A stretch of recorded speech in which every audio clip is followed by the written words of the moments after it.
शुभ सकाळ मंडळी, नवीन दिवसाची नवीन सुरुवात. स्वागत आहे तुमचं माझ्या छोट्याशा मिनी ब्लॉगमध्ये. तर मुगाला मस्त अशी मोड आलेली आहे आणि आज मी मुगाचा उसळ करायचं ठरवलं. मुगाचा उसळ, कारल्याची भाजी, वरण भात, पोळी आणि आंबील. तर उसळ आणि मुरमुरे असतील किंवा चिवडा असेल तर खायला मला आवडते आणि हॉस्टेलपासूनची सवय आहे. स्वयंपाक वगैरे झाला, घरातली कामं झाली, नंतर आम्ही गेलो रानामध्ये. तर आत्ता पावसाळ्याला सुरुवात होते आणि मग रानभाज्या उगवतात.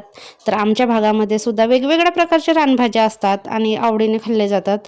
हे झाडाला गुलाबीसर लालसर प्रकारचं फळ दिसते, हे सुद्धा खायचंच आहे आणि खूप छान लागते.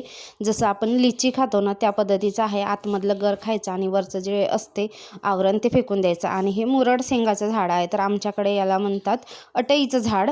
तर ते आहे आणि आम्ही हरतभरीची भाजी आणि कुडव्याची फुलं तोडायला जंगलामध्ये आलो होतो. तर ही आहे हरतभरीची भाजी. हरतभरीच्या भाजीचे कोवडेच शेंडे तोडले जातात आणि कुडव्याची फुलं बहुतांश भागामध्ये माहीत आहेत, भाजी खातात.